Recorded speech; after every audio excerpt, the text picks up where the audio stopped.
When you imagine yourself dancing at a school dance, maybe homecoming or prom, how many of you imagine yourself dancing like this?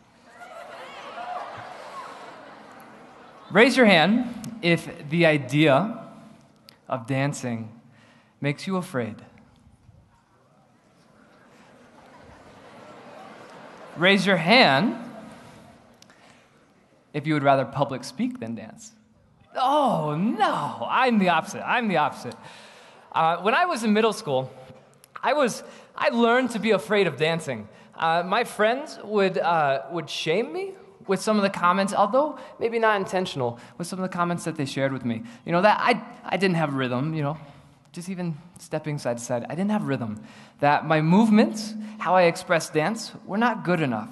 Until at the end of high school, I learned to dance behind closed doors, where there was no judgment or no shame. And then at the end of high school, like many guys, I learned a social dance to meet women. And it's more than that for me now, but at the end I didn't know it. And when I consider learning dance, there are tons of awkward moments. I remember learning a move and trying to spin my partner, and my face just somehow ends up in her armpit. And how does that happen? How does that happen? And then, I'm dancing with a woman, she's spinning, and her hair gets wound up in my buttons. And then that's awkward because then we're like, okay, we're going to try and save dignity and keep dancing and untangle that and then be musical at the same time. I think the most awkward moment for me is when I have a runny nose and maybe I'm going to hit a pretty rad spin and then the snot just sprays out on my partner. Maybe sweat is a little bit more preferred, but maybe just one step above snot. I'm here to talk to you about the power of partner dancing. And the ability to connect with others. How partner dancing gives us the opportunity to relate to other people, to understand other people, to connect to other people. And for me, when I found dancing, and most people, they don't speak necessarily of learning to dance, they speak about what they found in dance. When I found dancing, I found community. When I began dancing in middle school, and I felt judged and shamed, I didn't have the community that supported me in a safe environment to explore dance.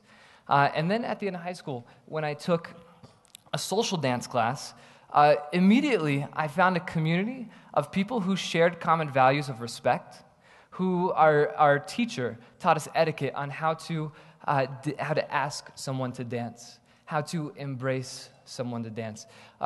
In many cultures, dance is religion. Dance is spirituality. Dance is community. For Americans, dance can sometimes be very personal. To embrace someone closely, to hold hands with someone, to be skin to skin with someone. And although it can be fairly intimate, today's talk is about the platonic dialogue that we can have with one another. The idea of sharing and expressing and dancing and collaborating creatively. I'm going to invite out one of my dance partners, Lauren Netherton, to come dance with me.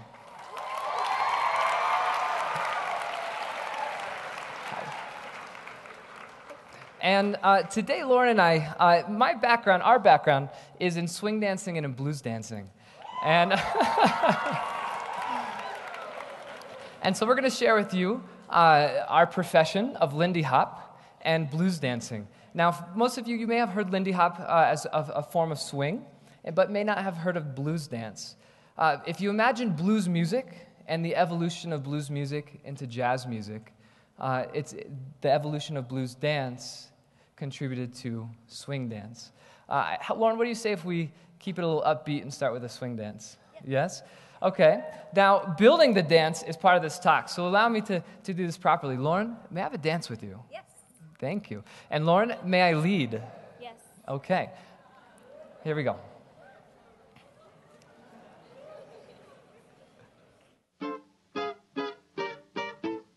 Look out now, we're ready to jump because the rhythm is jumping, jump session. The rhythm is jumping, jump session. The rhythm is jumping, jump session. The rhythm is jumping.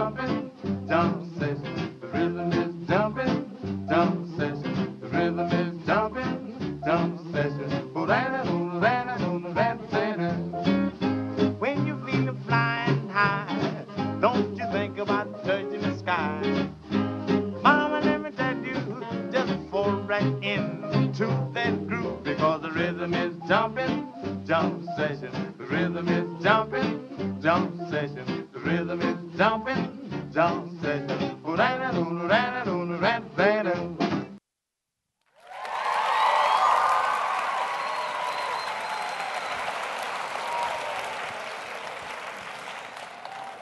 And before we talk more about partner connection, let's have a blues dance. Here we go.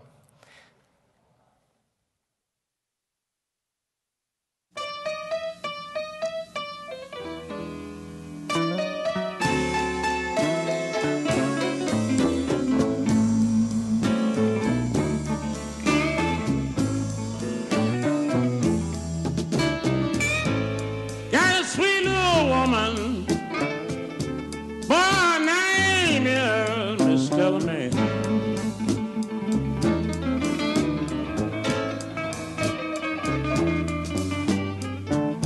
Lord, I got the sweetest little woman. The girl's name is Stella.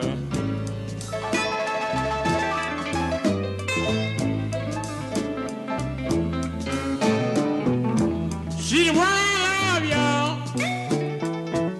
She's so soft and she's so mellow.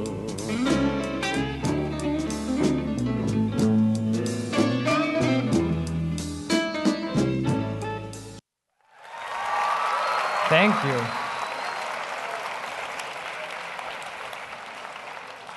So, our background in partner connection stems from our research called frame matching, and it's explained in communicating with each other through nonverbal cues. And if you consider communication being 70% nonverbal communication and 30% verbal, 20% of that tone, learning to connect with a partner allows us to communicate more accurately, right? And so any rhythms or ideas or steps, and all of this is improvisation. Learning to partner connect allows us to collaborate and share ideas. Lauren, can you offer an idea to me? Maybe some movement ideas here? Nice. Right? And as a leader, I can also be a follower. And I can learn to listen and then respond, which is an inherent part of partner dancing. So when we discuss in dance building community, it starts with learning to connect with a partner, learning to create a space that is safe for us to engage, for us to hold hands, for us to embrace. Okay? And this space begins, firstly, with communicating our values. So Lauren and I, we share values of respect. We share values that we're going to communicate with each other when we have a need. We're going to share values that if I cross a boundary, if I put my head in her armpit, she's going to share that feedback with me. And learning the etiquette of dance means to listen to the intent of the messages. It means to listen, my child, it means to listen to the intent of the messages. That when an idea is shared, sometimes even at the beginner level, ideas can have profound artistic impact on the dance, right? So as Lauren here is changing her weight and maybe creating some shapes, it is impacting how I then collaborate and communicate with her. Now, communication, thank you, Lauren. Communication, please.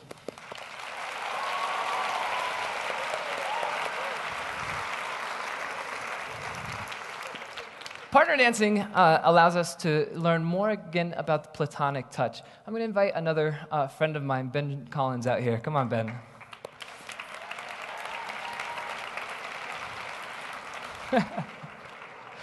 And Ben is one of my best friends, and we met through dancing. And one of the things about partner dancing, if you consider some of the cultural messages that we hear, just outside of partner dancing, is that men aren't allowed to touch, right? Men aren't allowed to engage, perhaps maybe in sports or maybe in aggressive situations. And I think our culture is changing. But partner dancing can teach us the power of touch to connect non-intimately with another person. So if Ben and I, we just put our arms around each other, okay?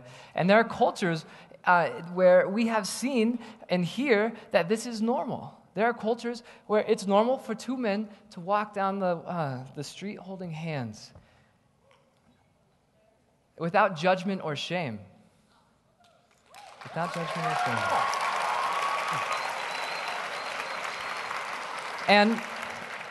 And partner dancing, learning to be a great leader, also means learning to be a great follower. And I'm going to ask Ben to dance with me. Ben, may I have a dance? And may I follow? Of course. Great. And we're going to share a little bit of swing and blues and the ability of two men to interact and communicate platonically and have a lot of fun, I think. I think I'm going to have some fun with this. Here we go. Let's do it.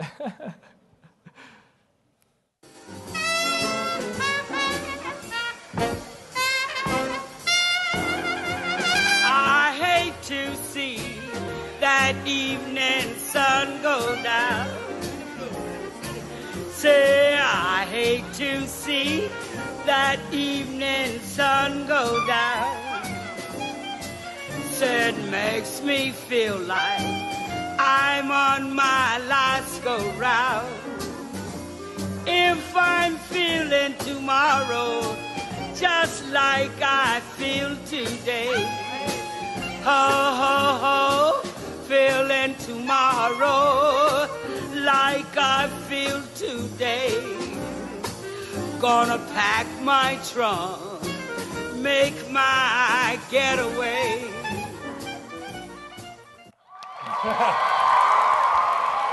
Thank you. Thank you. So if I were to give you a takeaway, how many of you think that you could do this? You could go out and try this, and you could work through the awkward moments of snot and armpits and hair tangled up. Colorado has an incredible dance scene for partner dancing, and one of the things I think makes it incredible is our engagement in building safe communities where we can go into a space where we won't feel judged, where we can accept, where we can create, and go into a space where it's okay to learn and mess up. And so I invite you to come out dancing with us. I invite you to go learn to connect, and I invite you to learn connection more than just to dance and lead, but to learn to relate, to understand, and just in general build connections with another human being. Thank you so much.